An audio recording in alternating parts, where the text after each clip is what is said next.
Hi, I'm Walter Sorrells. Now, this channel usually focuses mainly on knives, but now and then I like to do things related to firearms. So today we're going to be talking about shooting sports, specifically IDPA. Stand by.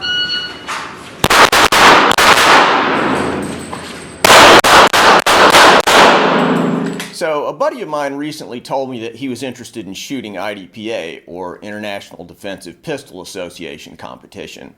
Now, I was going to make a short little video on my phone and just kind of introduce him to the basic concepts, but when I got to thinking about it, I thought, well, hey, why not do one for my YouTube channel that's a little bit more thorough?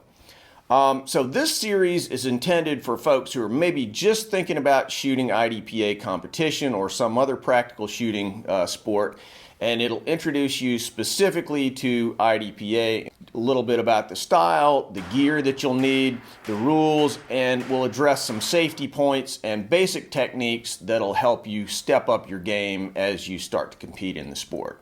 So just a little background on where I'm coming from. I consider myself to be kind of an average Joe type shooter. I'm not a pro shooter. I don't compete in national matches, but I'm classified at the master level in several IDPA divisions. I shoot 2 matches a week. I'm a safety officer. I was a match director of a local match for several years. So I've played this game for a pretty long time, enough to be pretty proficient, but as far as I'm concerned, that's kind of about it. So, what exactly is IDPA? Well, there are a number of what's known as practical shooting or action shooting sports. Practical shooting typically involves a mix of movement and shooting with targets engaged from positions of cover while moving, variable distances, maybe unusual shooting positions, and so on. So IDPA distinguishes itself from some of the other practical shooting sports in that it emphasizes practices and equipment which are at least theoretically practical for everyday experience.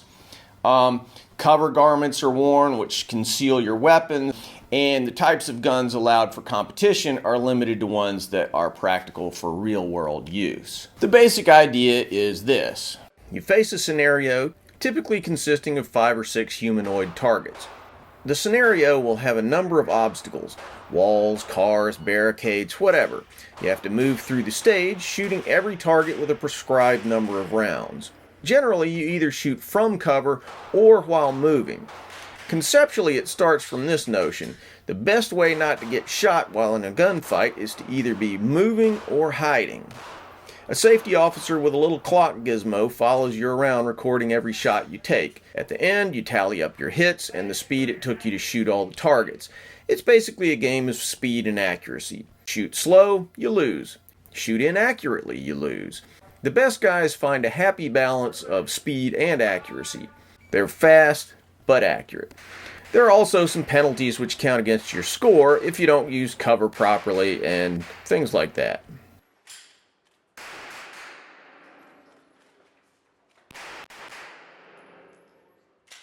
So, why shoot IDPA? In my opinion, 3 reasons. First, if you want to increase your basic competence with a firearm, this is my view anyway, competition shooting is the single best way to get you there.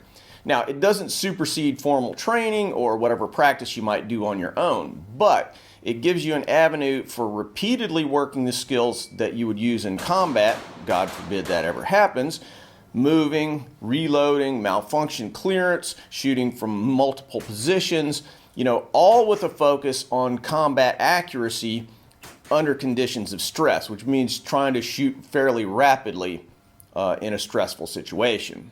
Second, competition exposes equipment that doesn't work. You'll learn a lot about the kind of equipment that you'd actually want to use if you were in a life-threatening situation. And third, it is fun as hell. Stand by.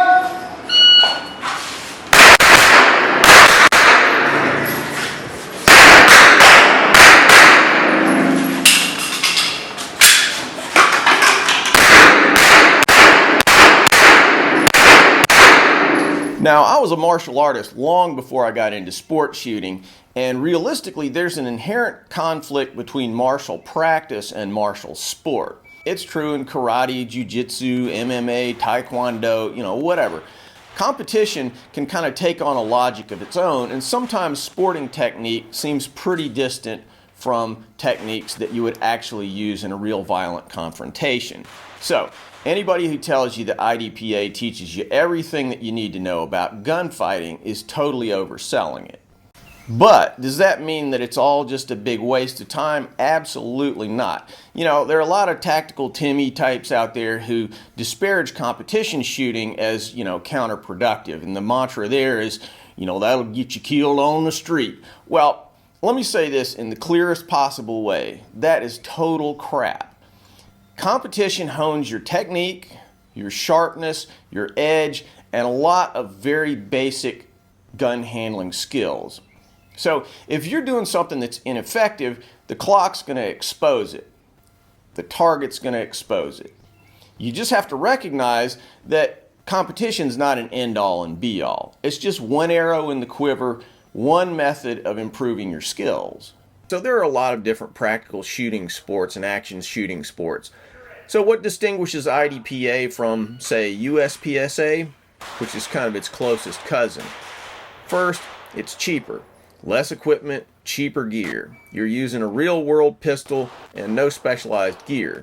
Second, in IDPA, your pistol is going to be concealed under a shirt or coat, reinforcing its focus on the practical side of practical shooting.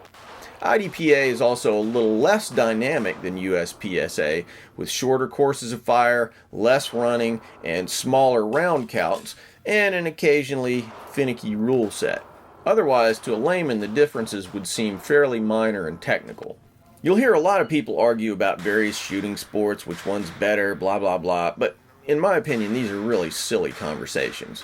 Competition, mixed with intelligent training, will make you better, safer, more skilled shooter. If there's a good USPSA match in your area, shoot it. If there's a good IDPA group, shoot with them. GADPA, 3-gun, steel challenge, it's all valuable. So, if you think you know all you need to know about shooting, go shoot a competition. It'll really open your eyes, believe me. Intrigued? Check out part 2 in this series. It'll cover the gear you need to shoot IDPA.